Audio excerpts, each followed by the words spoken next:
Seja bem-vindo ao Vaz Áudios. Eu sou o Diogo Vaz.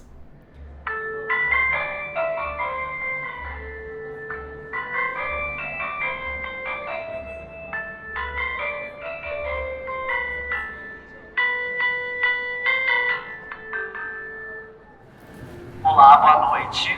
A partir de agora, todos vocês serão nossos seguidores. Eu me chamo Matheus e hoje eu vou ser o guia de vocês por essa experiência durante o feed.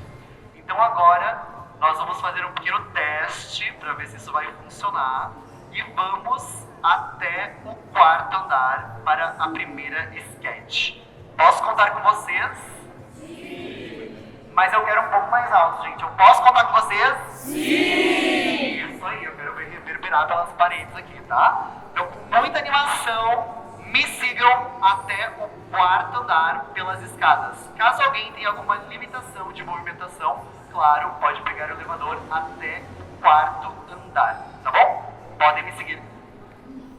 Hoje adentramos no mundo das esquetes. Nas artes cênicas, as esquetes se caracterizam como uma pequena peça, uma cena que acontece em um curto espaço de tempo. Ela pode se configurar como um fragmento de uma peça maior, uma experimentação de algo que está por vir ou ainda em algo que basta em si mesmo. Durante o primeiro Festival Estadual de Esquetes Dramáticas, o FIDE, eu entrevistei as 12 artistas e coletivos que apresentaram esquetes na Casa de Cultura Mário Quintana, em Porto Alegre. Neste episódio, conversamos com Maia Marques e Esli Ramão, produtora e ator da esquete Beira d'Água. Antes de iniciar, eu quero fazer um lembrete. Essa conversa foi gravada em outubro de 2023, antes da histórica enchente que atingiu o Rio Grande do Sul em maio de 2024. Naquele período, e até mesmo antes dele, já vinham acontecendo alagamentos em alguns bairros da capital e de cidades da região metropolitana, principalmente aquelas à margem do Rio Guaíba.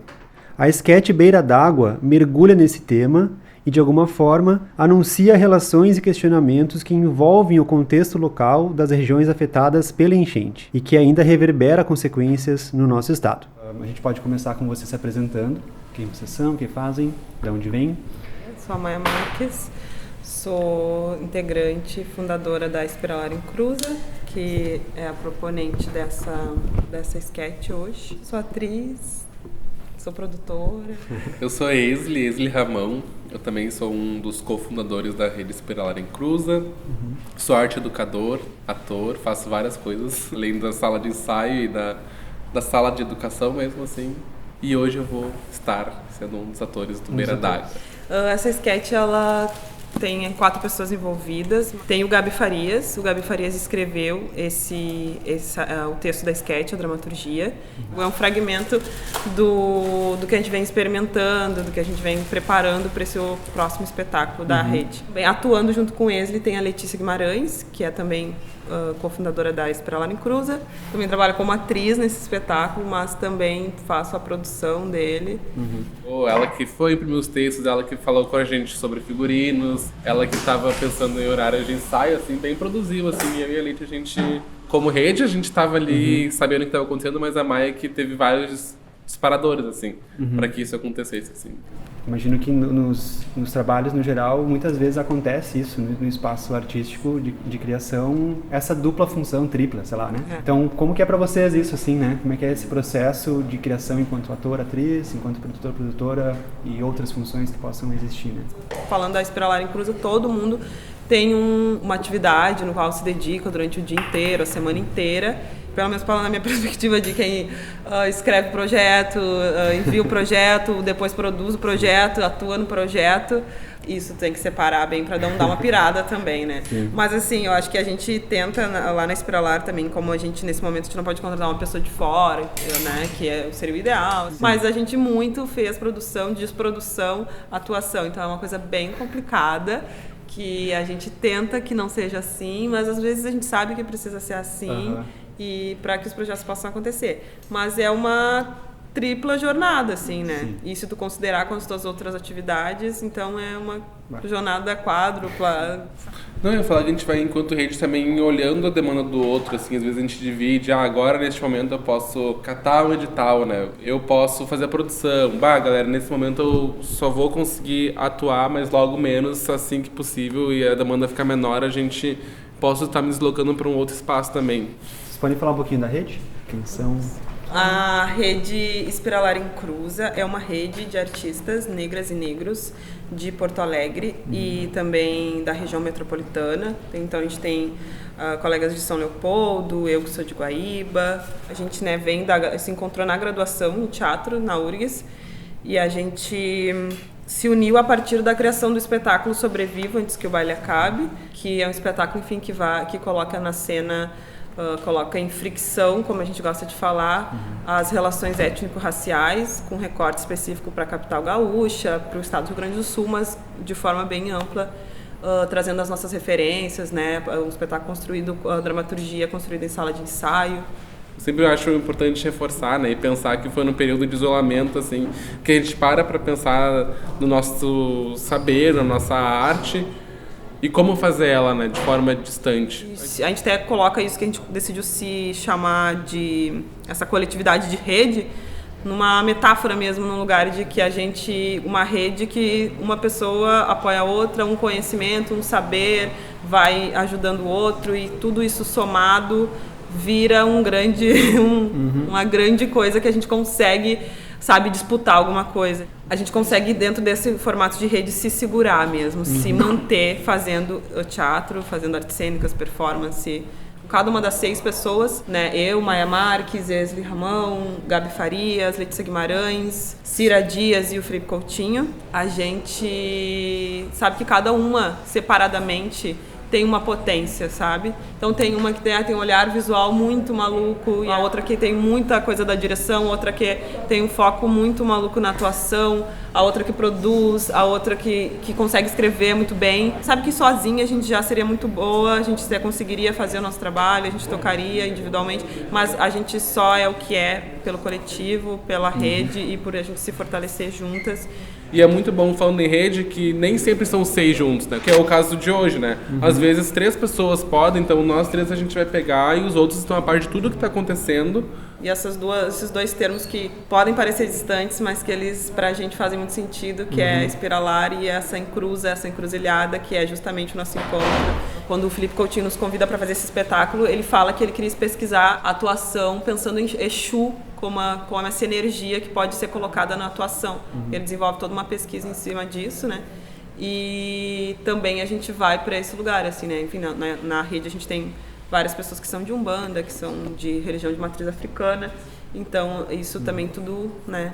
Tudo se encruza no mesmo lugar, assim, pra gente. Vem desaguando, assim. E nasce na faculdade, no DAD? Todas nós nos encontramos no DAD, no Departamento de Arte Dramática da URGS.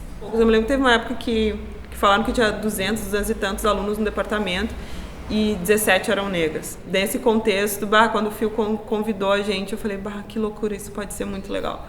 A gente pode botar muita coisa para fora do que a gente tinha para falar, dentro do próprio espaço da academia mesmo, e não podia falar. E o espetáculo vem como esse lugar, como essa voz, que agora eu posso falar porque eu tô em cena. Então essa rede, ela não só aqui dentro, a gente foi com outros parceiros e parceiras negros e negras, que é o rolê do apoio, né? Estamos juntos, vamos olhar e como fazer. Então essas parcerias foram sendo criadas, assim, também. Sim, essas parcerias são bem importantes para a rede, assim, né?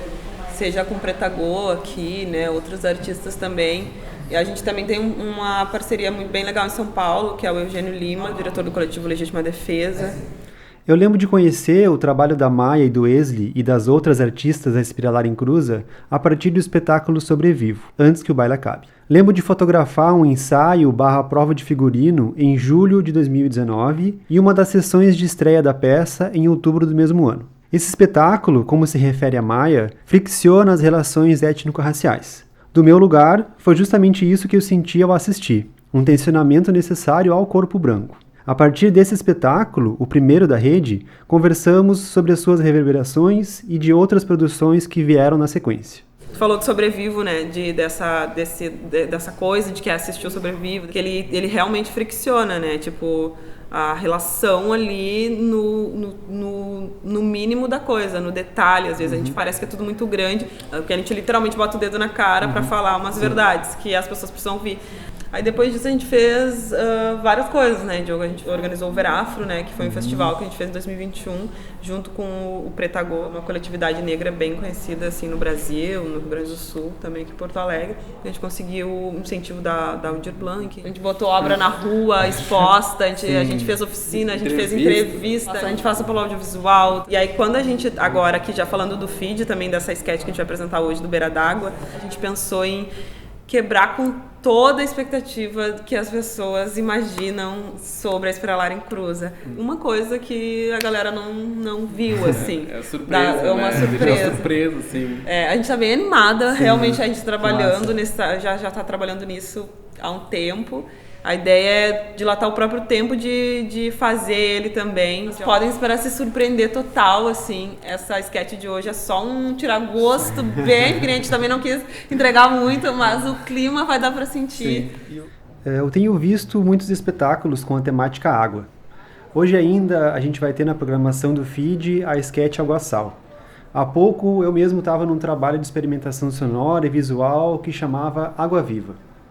Tem muita coisa de água acontecendo, não sei se vocês viram, perceberam isso. E nesse sentido, para vocês poderem falar o que é essa beira d'água, o que conecta, o que se faz emergir para o espetáculo e para vocês. Ela surge num primeiro momento muito poético também, né? Mais de experimentação ali, até a gente entender que a gente estava de fato mergulhando, assim, indo para essa beira da água e só num primeiro momento testando e depois descobrindo possibilidades dentro dessa água, assim, né?